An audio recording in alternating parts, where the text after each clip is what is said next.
Attention, attention, this is History Lost in Time. And welcome to episode 37 of the History Lost in Time podcast, the podcast that is being published both in English and German. In this episode, I will talk about the first head of government of the Weimar Republic, Philipp Scheidemann of the Social Democratic Party SPD. The topic of this episode.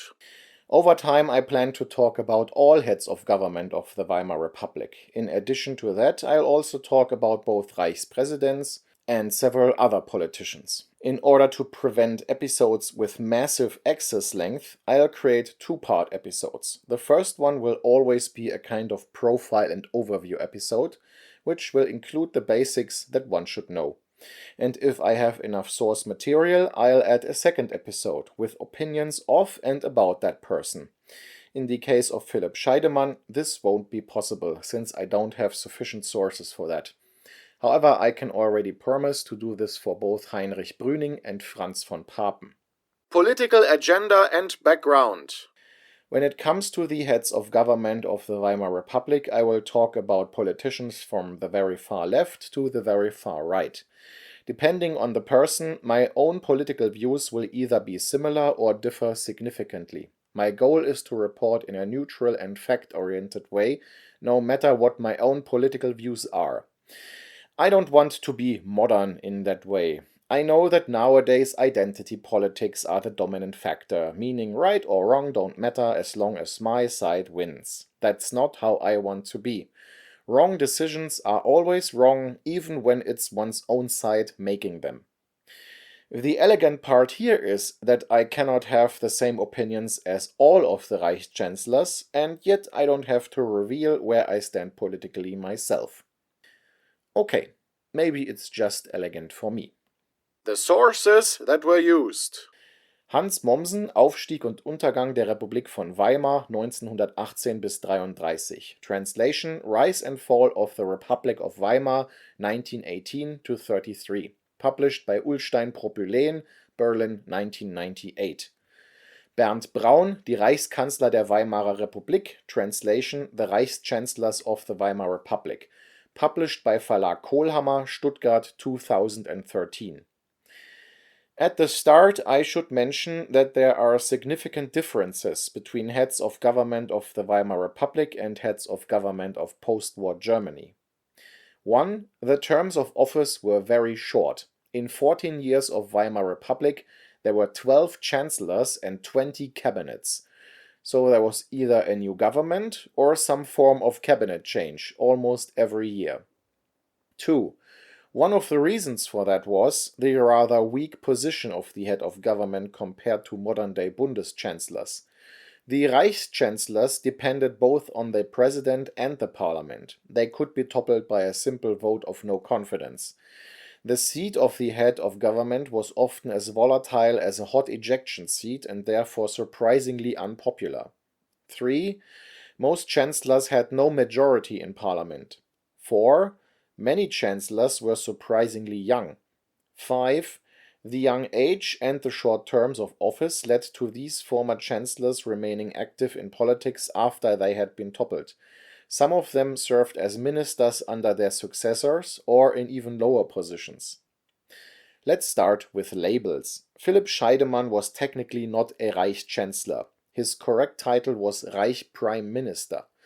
However, as it was basically the same position, I will add him to the Reichschancellors. So when I talk about the Reichschancellors or the chancellors, please don't be too petty. Now let's start with the profile of Philipp Scheidemann. He was born in 1865 in Kassel. His father Friedrich Scheidemann was a self-employed upholsterer and wallpaperer, so a craftsman. However, as he was self-employed and had rich customers, the family income was secure. Unfortunately, Friedrich Scheidemann died before he was even 40 years old, due to late effects of diseases he had suffered during the Franco-German War of 1870-71. Philipp was just 14 years old when that happened. He had to abort a promising educational career and began an apprenticeship as a typesetter. His mother kept the family afloat as a seamstress. Scheidemann worked in his job in several locations, mostly for newspapers. In 1890, he started writing for Social Democratic Party newspapers. Before he turned 30, he became head editor of the Social Democratic newspaper Mitteldeutsche Sonntagszeitung. That started his career as a party functionary. He later also became head editor of party newspapers in Nuremberg, Offenbach, and Kassel. Initially, his family wasn't social democratic. However, when his father fell ill, the family experienced solidarity from social democratic circles. This help and support caused Scheidemann to quickly become a social democrat, and that was at a time when the Social Democratic Party was still illegal due to Bismarck's law on socialists. This got him personal problems, but also a lot of acclaim from other social democrats. From 1903 to 1933, Scheidemann was a member of parliament. No other Weimar chancellor was a member of parliament for such a long time. He was good at giving speeches, and he was considered to be good-looking, which caused him to become a leading speaker of the Social Democrats quickly. Since 1911, he was a member of the party leadership, even though the administrative work wasn't to his taste at all. After the death of Social Democratic veteran August Bebel, Scheidemann and the future President Friedrich Ebert were competitors regarding the number one position in the party. Scheidemann was a good speaker and a positive man, with lots of humor, but he wasn't a good organizer. Ebert's talents were the opposite: not a good speaker, but a good organizer and strategist, and always rather serious. When World War I broke out in 1914, all parties within the Reichstag agreed to work together for the common good of Germany. This truce was supposed to prevent party quarrels during wartime. Scheidemann supported this. However, he was opposed to annexations which the German government, the military, and large parts of the population, and even parts of the Social Democrats supported. On Wikipedia, he is quoted with the words, "What is French should remain French. What is Belgian should remain Belgian. What is German should remain German." Scheidemann positioned himself between the left wing and the right wing of his party. In 1917, the Social Democrats split up into the MSPD, meaning Majority SPD, and the USPD, meaning Independent SPD. The USPD consisted mainly of the left wing of the SPD: pacifists, opponents of the war, radical socialists, and communists. Scheidemann remained in the MSPD and, together with Friedrich Ebert, was the party leader now. Shortly before the end of the war in 1918, the German government tried to save the monarchy with a wave of democratization. Prince Max von Baden, the last Reich Chancellor of Imperial Germany, transformed Germany into a parliamentary monarchy and, for the first time, included Social Democrats into his government. Even though he didn't want to, Scheidemann accepted the will of his party and became minister without portfolio within the last imperial government. In this government he had little influence. However, he did manage to get an amnesty for political prisoners. Among those that were released was the leader of the Communists, Karl Liebknecht, who in January 1919 led an uprising against the SPD-led government. In late October and early November 1918, Imperial Germany collapsed from within. The army mutinied and the conservative state didn't resist at all. The radical left saw its chance to proclaim a socialist republic. As a preemptive measure, Philipp Scheidemann proclaimed the Democratic Republic on November 9, 1918. Friedrich Ebert, who had just been named Reich Chancellor by Prince Max von Baden, was furious. He wanted to answer the question monarchy or republic at a later time, since he saw some value in the existence of a parliamentary monarchy, and since he wanted to prevent an even more radical revolution. The Bolshevist revolution in Soviet Russia was an effective deterrent. However, in the eyes of Philipp Scheidemann, the monarchy had no future. Large parts of the Social Democratic Party, the population, and other countries agreed. By the way, some of you may have heard the recording of Philipp Scheidemann's Republic Proclamation. If not, it is easy to find online. However, that's not a live recording, but a recreation that was made by Scheidemann in 1920. His words were optimized by him, which got him some criticism. However, his words aren't really important. What is important is the fact that the Republic was proclaimed at all. After the old system had collapsed in on itself, MSPD and USPD formed a transitional government in November and December 1918, the so-called Council of the People's Deputies. Scheidemann mostly took care of the finances there. Elections for a new parliament that was supposed to work out a constitution were scheduled for January 1919. In late December 1918, the USPD left the government, so until February 1919 the MSPD basically ruled alone. However, at the dawn of 1919, unrest and armed uprisings broke out, mostly carried out by radical left forces that saw their chance for a communist revolution. The SPD government allied itself with the conservative administration and the military in order to violently quell these uprisings.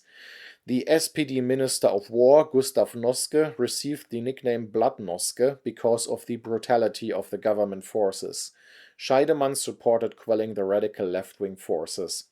In the elections, the SPD won the most votes. However, it didn't win an absolute majority. Together with the Center Party, basically a Catholic precursor of today's CDU, and the left-wing liberal DDP, a precursor of today's FDP, the SPD formed the so-called Weimar coalition. All three parties had won 76.1% of the votes. Only the Grand Coalition of 1966 had a larger majority in parliament in all of German history. Friedrich Ebert wanted to become president, and he succeeded with that. Therefore, Scheidemann was the obvious choice for head of government. Before the Weimar Constitution was passed, that position wasn't called Reichschancellor but Reich Prime Minister.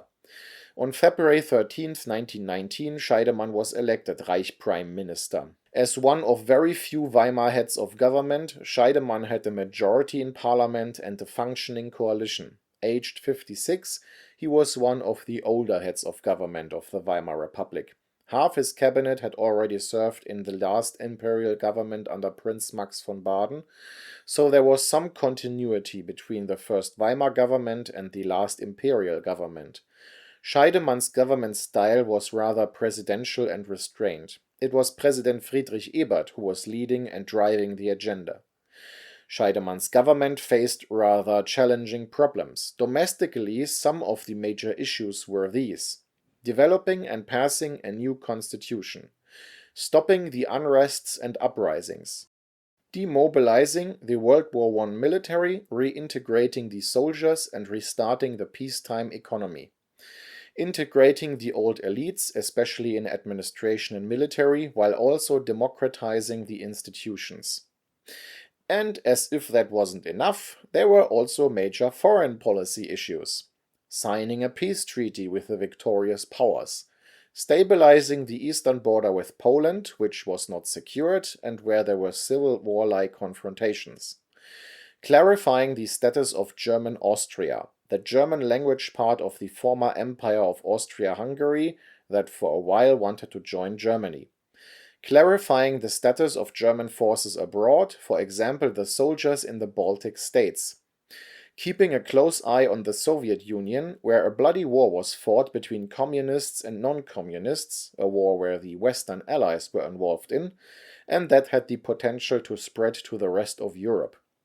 On page 77 of the Reichschancellor book, an excerpt from Philipp Scheidemann's first government announcement is quoted.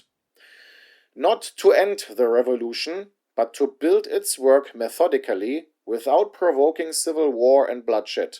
That must be the task of every future German representative body and every future German government that wishes to stand with honor before history. The book then continues to say, Scheidemann's reign was characterized internally by strikes, Spartakist uprisings, and separatist movements that flared up throughout the Reich. What is controversial is not that these actions, which threatened the unity and stability of the Reich, had to be suppressed, but rather the proportionality of the means used to do so. It is actually rather noticeable that these actions caused a lot of casualties. During the March uprisings in Berlin in 1919, there were around 1,200 casualties among the revolutionaries and less than 100 among the government forces. Some estimates even go as high as more than 2,000 dead revolutionaries. When the Soviet Bavarian Republic was crushed in 1919, Reichswehr and Free Corps were similarly brutal. However, foreign policy issues were dominating everything. The Western victorious powers negotiated a peace treaty in spring 1919 in Paris alone. Germany was not invited. It was only supposed to show up at the end and sign. A comparison: in 1814 and 15, Europe was reorganized in Vienna, following around 20 years of revolutionary and Napoleonic wars. At this conference, France did participate with its new government. The same was not granted to Germany around 100 years later. In his government announcement, Philipp Scheidemann explained how he envisioned the future peace. Quote, page 78. The peace that this government is to conclude should not be a peace of the kind known in history, nor a pause for weariness filled with new preparations for war in a perpetual state of war among nations. Rather, it should establish the harmonious coexistence of all civilized nations on the basis of a world constitution that grants equal rights to all. The coming peace conference will find the renewed German people and its government ready to cooperate on such a constitution for nations in accordance with President Wilson's program, which we have accepted and to which we adhere out of inner conviction.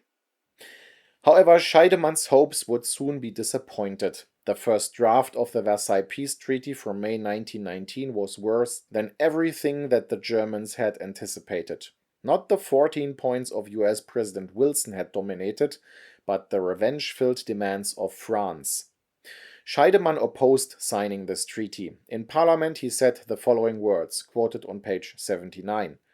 "What hand would not wither that would place itself and us in these shackles? This treaty is, in the opinion of the Reich government, unacceptable." The Parliament gave Scheidemann standing ovations for these words. German demands for changes were denied, and there were only minimal concessions. However, the Allies gave Germany an ultimatum: sign, or the Allied forces would start occupying Germany. While Minister of Foreign Affairs Brockdorff-Rantzau hoped to split the Allies by refusing this treaty, it became apparent very quickly that this was just an illusion. Both the government and the population were disappointed and disillusioned and realized that there was no alternative to signing. Obviously, the government checked whether military resistance was a possibility. There is this passage in the Mommsen book on pages 100 and 101. Without government approval, a survey of military commanders was conducted to examine the chances of military resistance. The result was clearly negative. At best, the possibility remained of establishing a center of resistance in the east. Protecting the western territory of the Reich was unthinkable.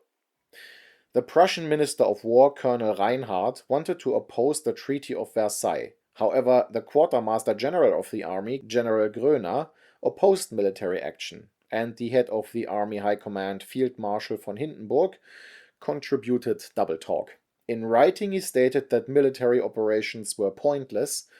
However, he also stated that he would prefer an honorable demise over a shameful peace. So the leadership of the military was arguing, the army was more or less dissolved and demobilized and busy with internal unrest and chaos at the Polish border. Even the opponents of the treaty saw no chance to stop the Allies, and they pleaded for a final, hopeless battle. The government refused these pointless suggestions and abandoned all military options. The only thing left was signing the treaty. However, Philipp Scheidemann had positioned himself too strongly against signing this treaty. In order to avoid losing his credibility, he resigned and left the awful task of signing the treaty to his successor, Gustav Bauer. The DDP left the government, which meant that Gustav Bauer governed with SPD and Center Party. Scheidemann also resigned as head of the Social Democrats. Between 1919 and 25, he served as mayor of Kassel and as a normal member of parliament in the Reichstag.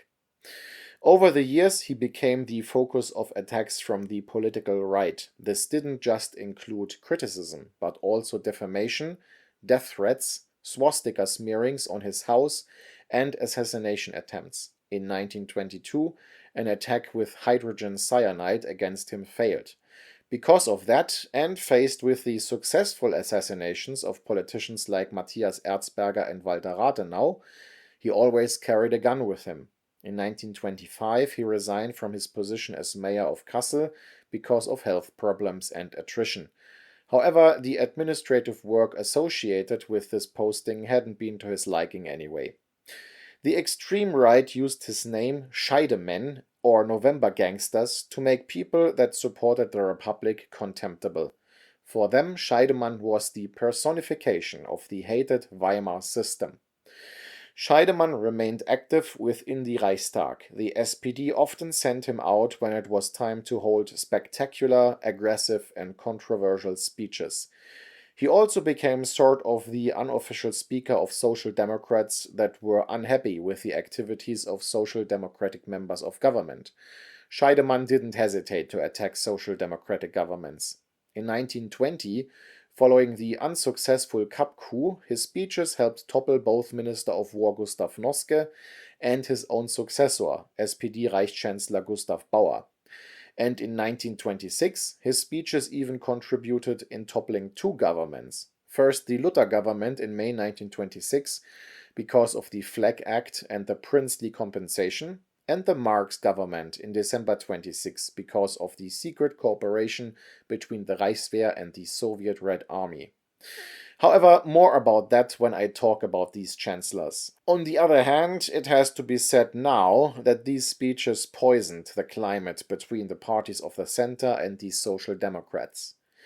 In 1928, Scheidemann wrote his memoirs. Either in late February or early March 1933, he left Germany a few weeks after the Nazis took power. He first fled to Czechoslovakia via Austria and then in 1934 to Denmark via Poland. He remained there until his death in November 1939. He died of cancer aged 74 shortly after the successful German invasion of Poland. His urn was only transferred to Germany in either 1953 or 54 and finally buried in Kassel.